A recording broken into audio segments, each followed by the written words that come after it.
Sorry, we're closed.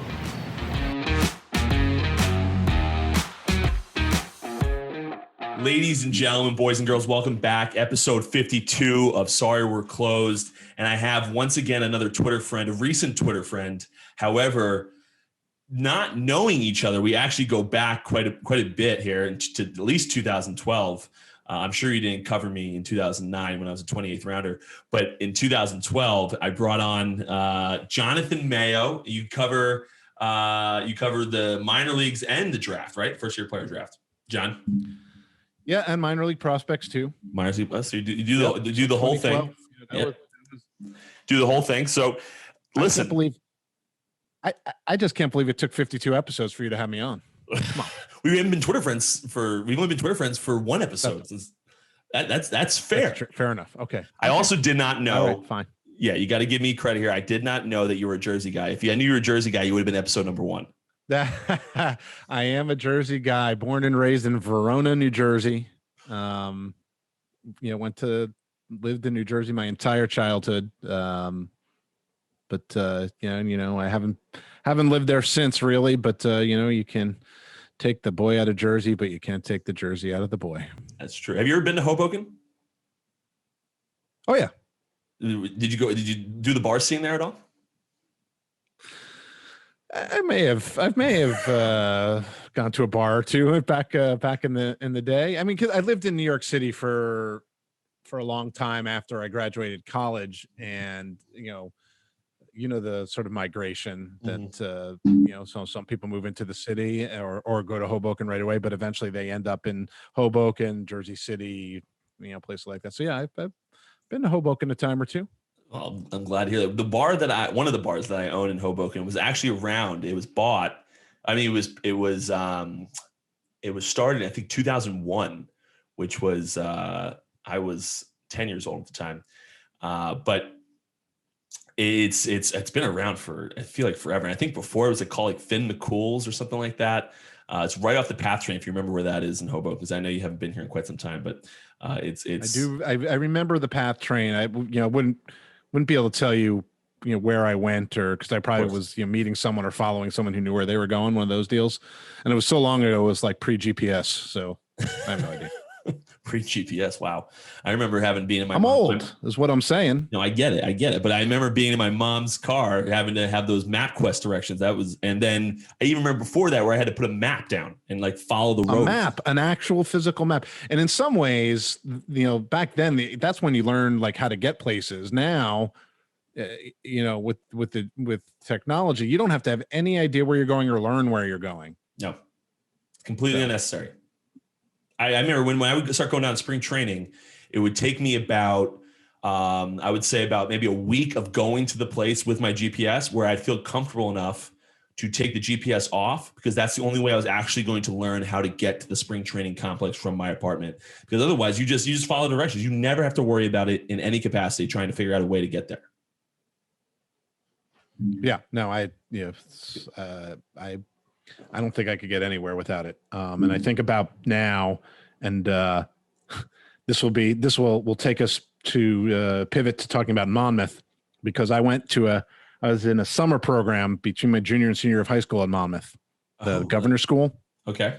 And I remember going to visit friends from that program who lived down around there, there was some reunion or whatever.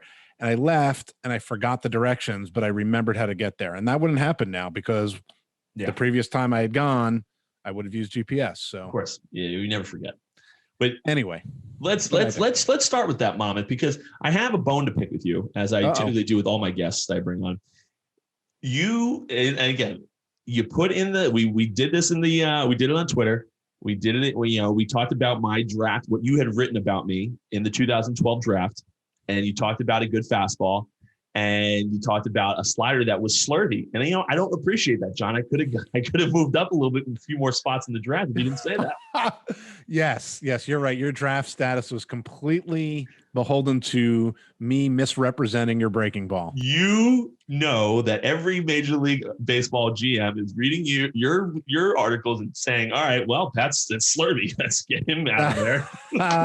I would hope that they listen to their scouts. And what I want people to know who are listening to this, and I try to make this point, people who do what I do can kind of be split into two camps, Pat. There are the people who go out and see players and write up reports based on what they see. And then there are people who talk to the scouts who are out doing it and collect information and report that information out. And I am in that second camp. I never saw you throw a pitch as an amateur. So I was going to say that. One of the things I wanted to talk about was as a guy who's done this for a while now, and you cover people all across the country.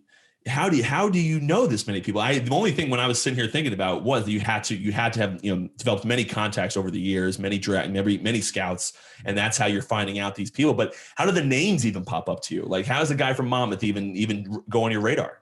Yeah, I mean, how we do it now and how I did it then are different, because I was kind of on my own back in 2012. And frankly, like, I think about it, I'm like, I don't know how to, now Jim Callis works with me at MLB.com, and of course we split up the country for the draft. So, but it's more or less the same kind of model where, I would try to find at least one, but hopefully multiple area scouts in each area that I'm responsible for. I sort of in the same way that teams do it, right? So an area scout files a report on Pat Light, probably over the summer before, or during the fall, to create the follow list. And if there's enough interest or the report is turned in, then they'll try to get their cross checker in. So, and it goes up the ladder. If you're good enough, or you're being thought about highly enough, then a scouting director might come see you. I'm willing to bet that you had a few scouting directors. I had a few. Yes. Yeah. Because you weren't like a slam dunk top of the first round where the scouting directors were circling around you, but top couple of rounds, scouting directors are gonna want to check you out, especially if it's, everyone's talking about this guy as a top 2 round pick, but I have no idea who he is because he's from freaking Monmouth, and his breaking ball is slurvy.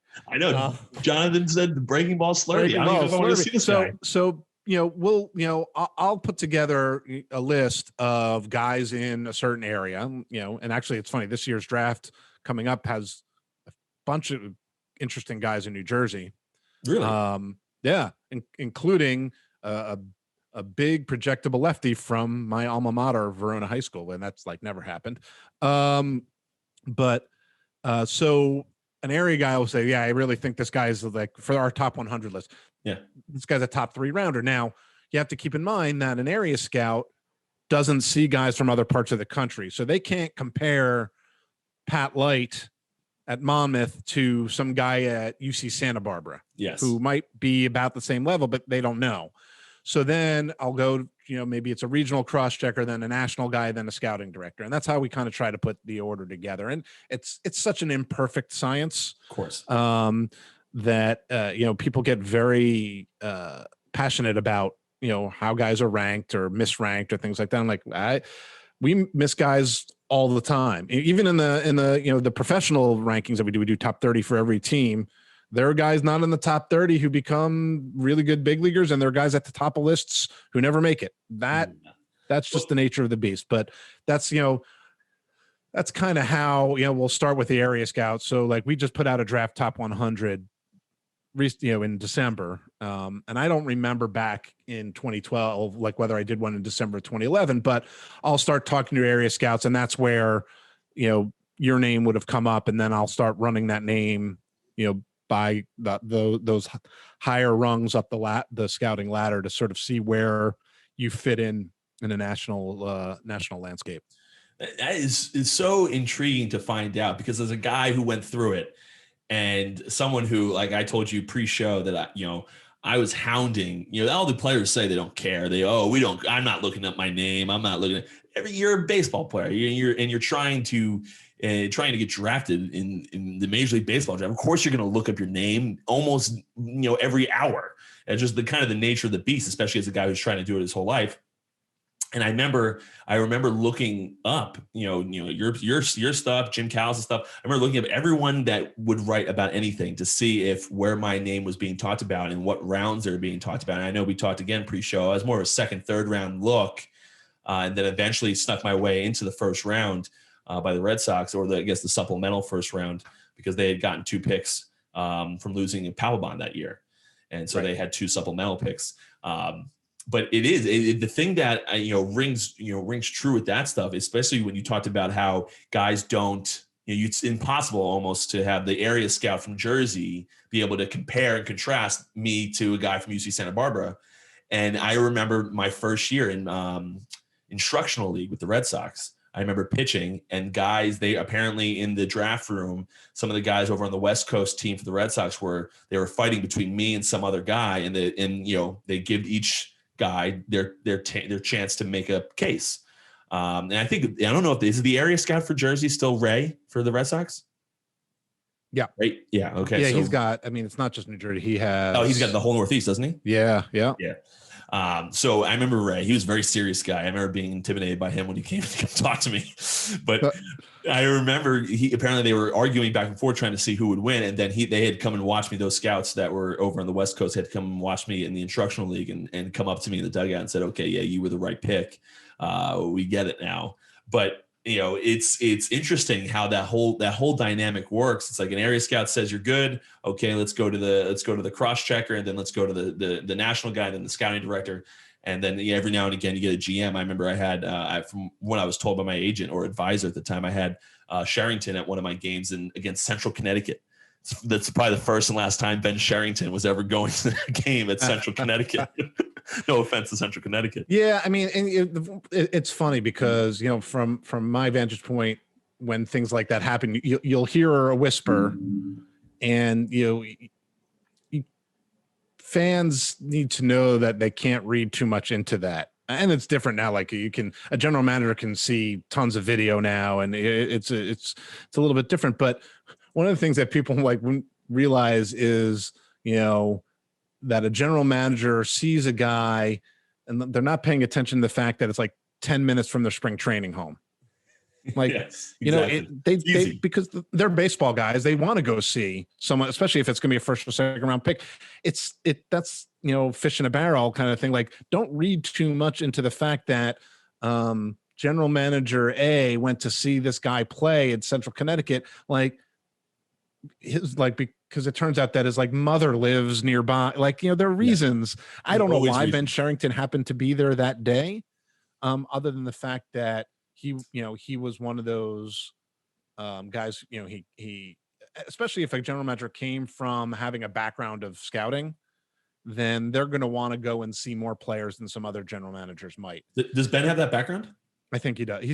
He had a little bit of both. Okay. Player development and scouting. Yeah. Okay. Well, he's in your backyard now. He was an area scout at one point in time. Really? Yeah. Really? I never got to really meet Ben and really actually get to know the guy. I actually in passing, he called me on draft day. We talked a little bit and all that, but then he ended up being sent off, and we got Dave Dombrowski. But so I never really, when I got to the big league level, it's when he really kind of interacted with the GM. Sure. I never had that early opportunity with Ben. What's he like? It's so weird. The guy gave me $1 million, but I didn't know he did. Well, he's here in Pittsburgh now, so he's smart. I like him a lot. He's always I only can speak to how he is in terms of dealing with me as a reporter. Yeah. He's always accessible. He's great to talk to. I think because he's had his hands in so many different aspects of the game that he can speak to almost anything. He appreciates the sort of old school scouting, but also understands the importance of, the new data and the analytics and things like that. And I think, when you were with Boston, that was in sort of this golden age, and they've always had the right hybrid.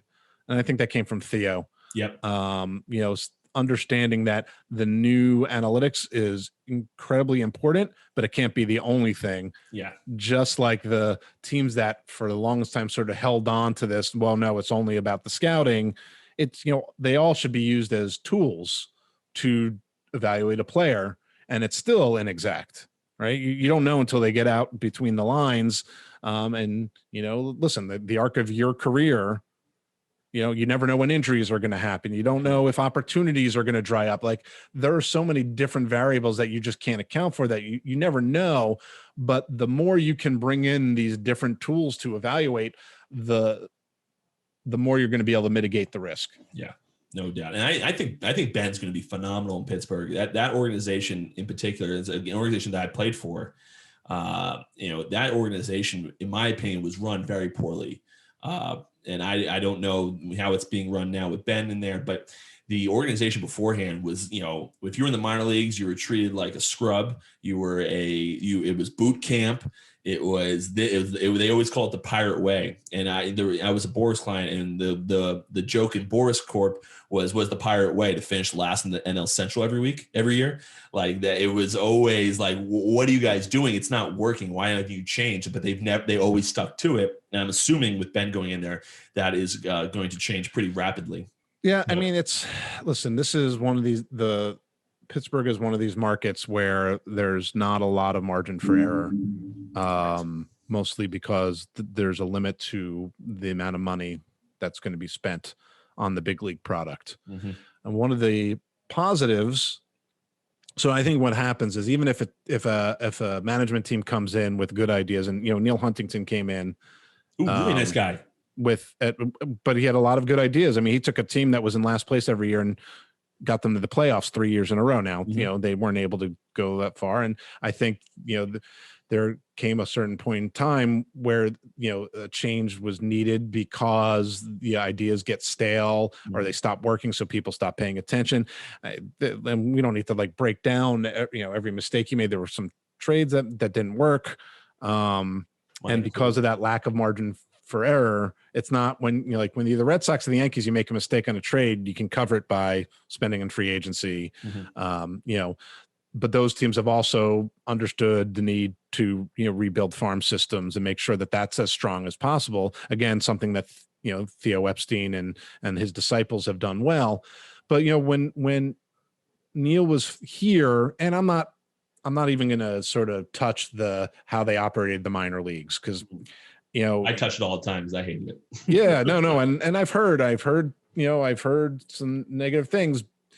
They did produce big league talent, that got up there.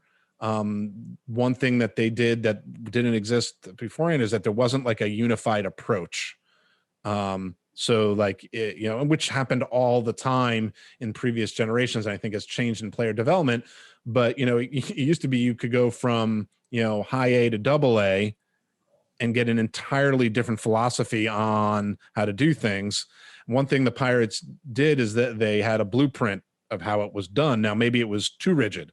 And again, at a certain point in time, people aren't going to have the same kind of buy-in, and I appreciated that. And I saw firsthand that that Neil and company were able to take a complete moribund franchise and turn it into a competitive one. Yeah. And then the window closed. Some of it was their own doing, and some of it is just the nature of, listen, if you can't keep the players here, you can't sign guys to really long extensions, or you make a bad decision on one or two of those, then things are going to go kind of sideways in a hurry. When they signed Gregory Polanco to an extension, it seemed like, wow, that's really smart, because he looked like he was kind of ascending. And then the wheels came off, and then it looked like a bad. Now they're saddled with, it's still not a terrible contract. No, but he's kind of immovable, right? So again, it's one of those things that you can't account for everything that might happen in baseball. I thought that they did a very good job for a while, and then things kind of went south, and that's why it was time for the change down. I'm curious to see what the culture is like with Ben here. It was hard, for his first full year to come in. And then with the pandemic, it's like, you can't evaluate, it's impossible to evaluate anything. So there's a long way to go here in Pittsburgh. I think with them, it'll be interesting to see how he and his staff dig out of it. No, I agree. That was the thing that when I was in Pittsburgh, again, I don't want to shit on them too much, but the thing when I was in Pittsburgh, it just seemed like they were so rigid in what they did and so ingrained in what they called the pirate way. But there was no real buy-in from the players. Like when I was with the Red Sox, for example, the Red Sox, they treated you like, baseball players. There was no pirate way. There was no Red Sox way. You went about your business. You handled it professionally. You moved on. And then the pirate way, it was like you did this, but the buy-in was almost next to nothing amongst the players. I had never been in an organization. Maybe the Mariners were similar, but I'd never been in an organization that had less buy-in on something than I was with the Pirates. The amount of you had first year, second year minor leaguers that are supposed to be ecstatic to just be in the minor leagues, and they are as if salty veterans. They've been there for 10 years. It was such a unique experience. And I saw the way the guys that they had hired, the coaching staff, and some of them were fantastic people. I absolutely loved my pitching coach in AAA. That guy was amazing.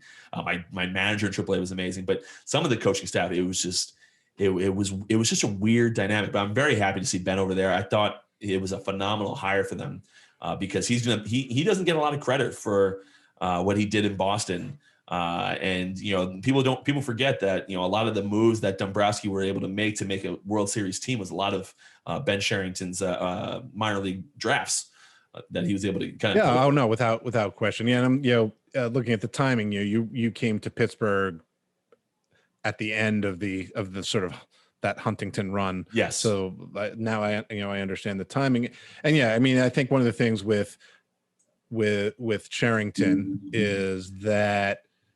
He was doing, he was a disciple of Theo, right? So some people just see it as a continuation of that.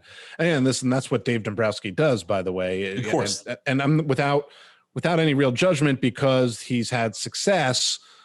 But, if you're one who believes in the maintaining and building of a farm system, you do not want Dave Dombrowski to be your general manager because he will use those pieces to win at the big league level, which every team needs to do. He'll do it rapidly. Mm-hmm. He does it well. So it's hard to argue, but you have to understand that it is almost impossible to burn both ends of that candle for a long period of time. That's why looking at, say, what the Dodgers have been able to do is astounding, even with all the money, because they've managed to continue to have a strong farm system and win at the big league level at the same time. And you can't, it's very hard to do that. You look back at the Kansas City Royals, before they won, what was that in 2015, I think was the year they won.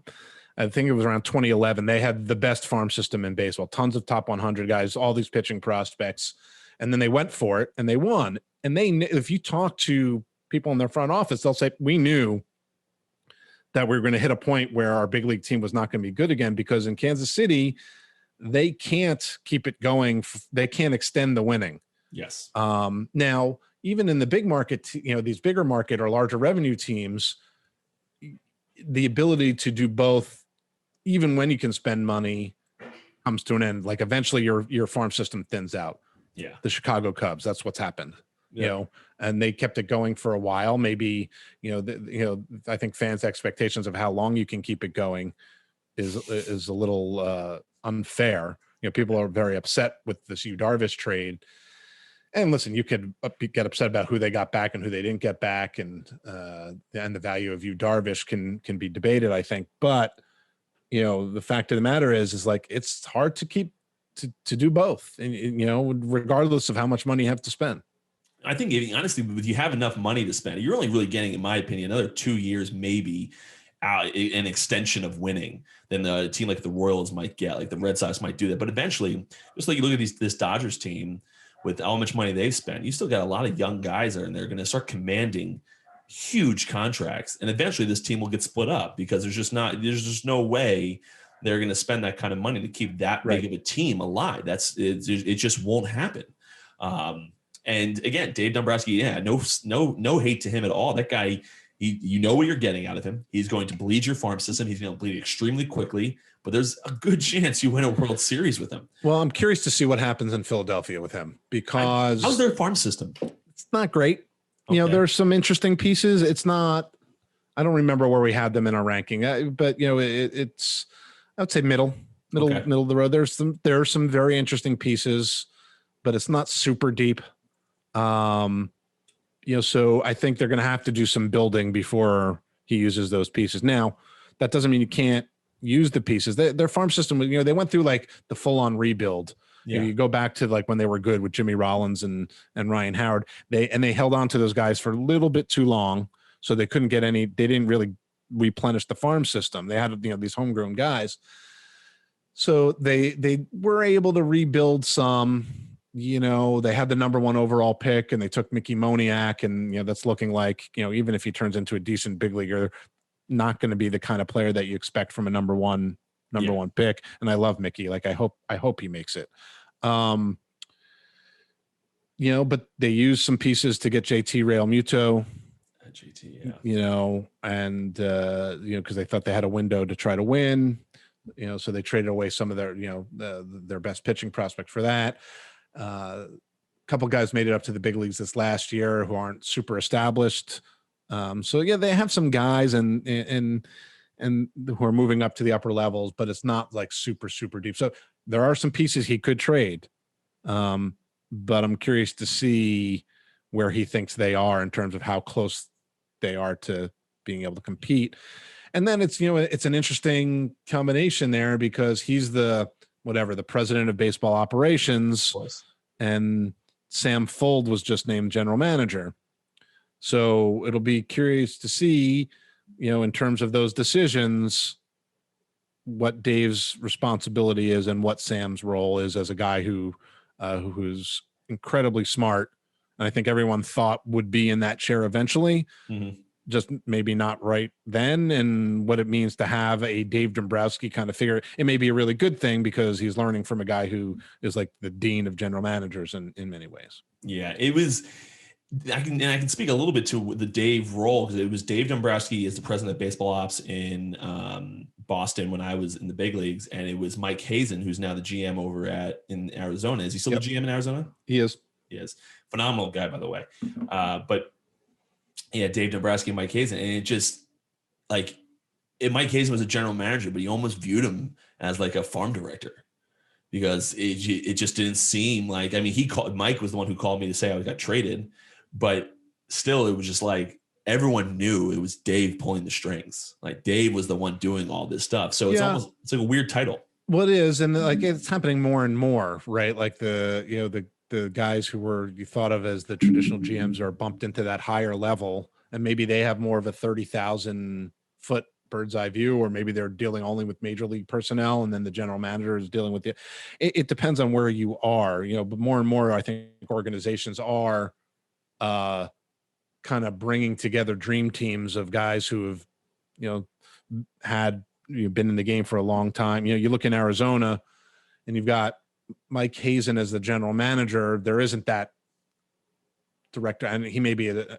quote unquote assistant general, you know, president of baseball operations. Also, I don't, you know, the titles don't matter, but like on the scouting side, they've got Amiel Sade, another guy from the Red Sox, scouting director when I get drafted. Yeah. So he's technically not the scouting director. Derek Ladnier is, and Derek comes more from these kind of old school scouting school, but he's moved a lot towards understanding and embracing the analytics. And Amiel is more of the analytics guy who's learned more about scouting, and it's worked. They've had some good drafts recently, and their farm system is much better. So I think you see more and more teams finding guys who may have been in that chair or could be in that chair, but have different roles. And, you know, the titles are just the title. So it may be, you know, that when Dombrowski and Hazen were together, that they collaborated more than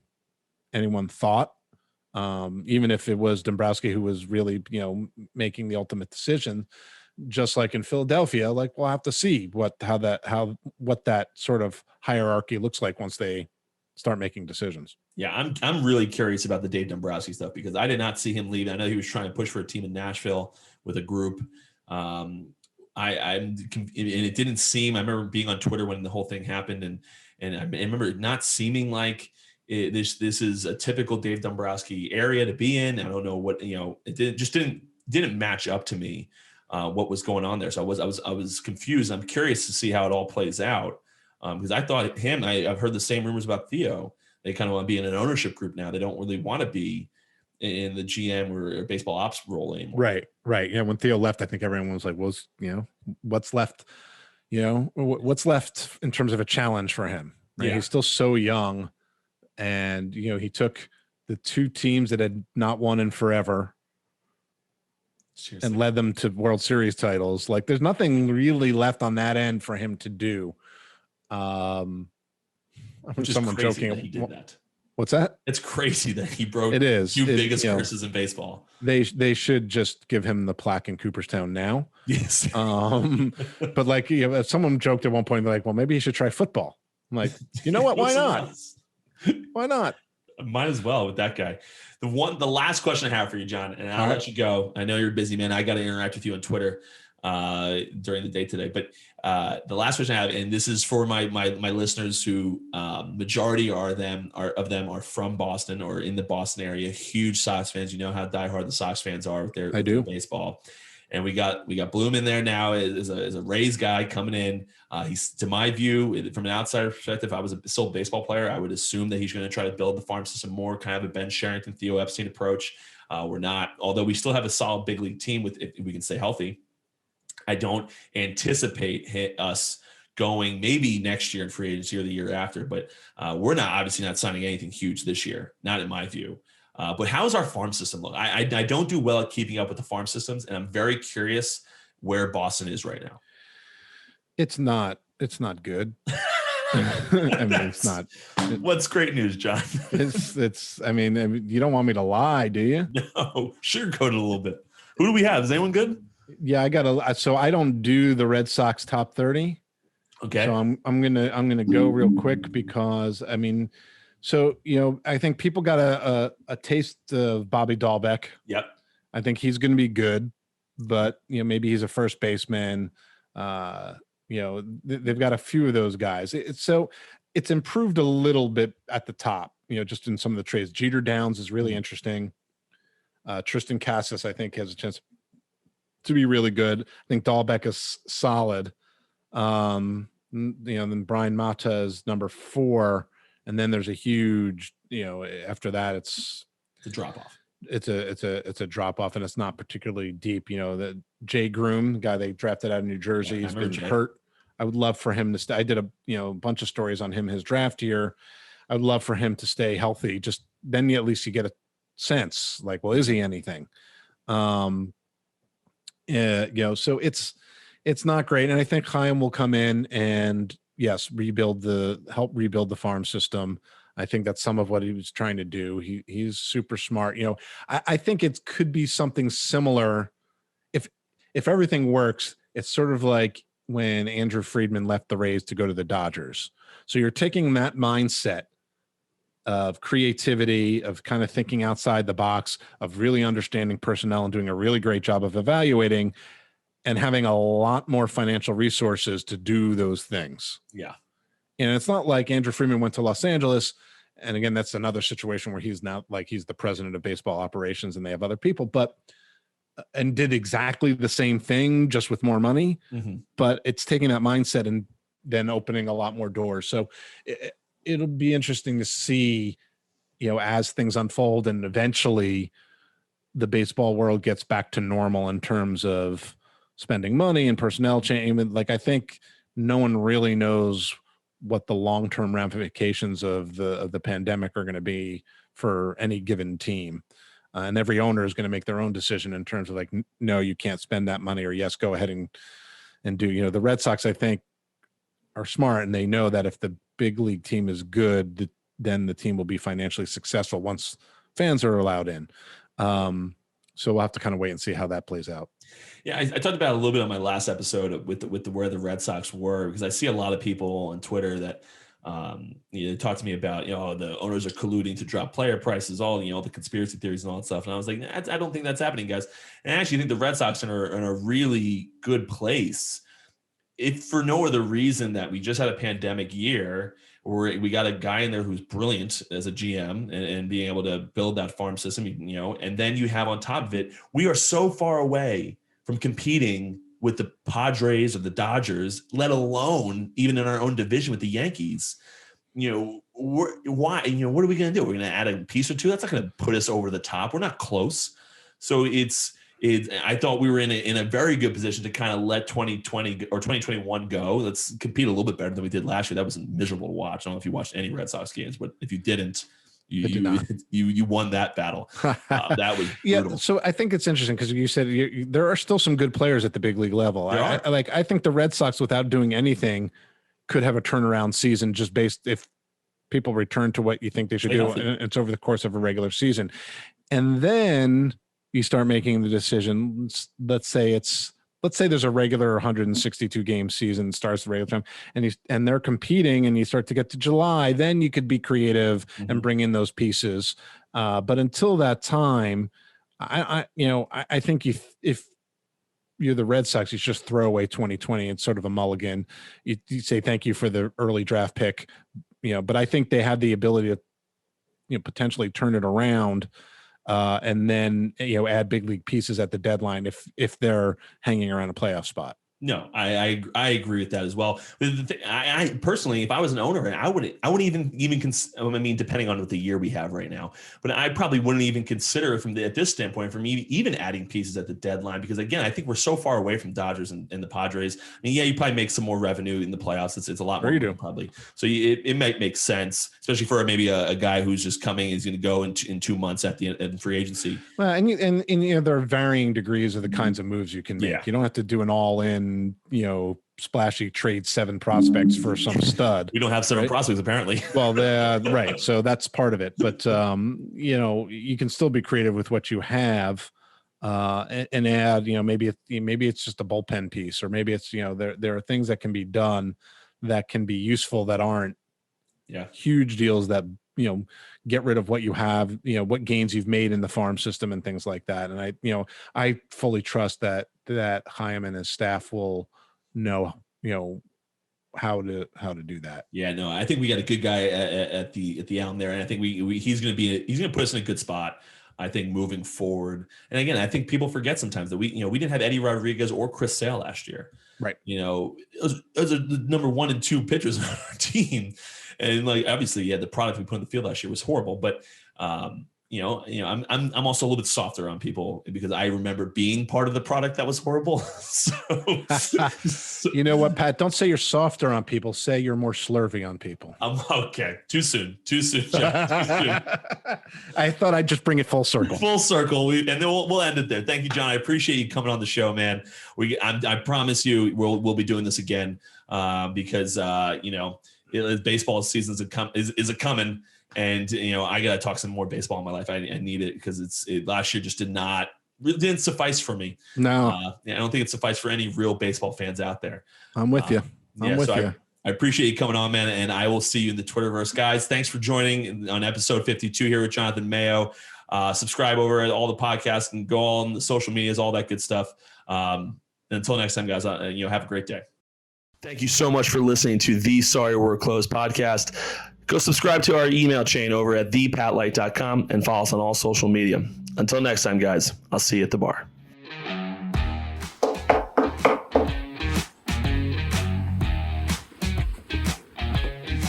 Sorry, we're closed.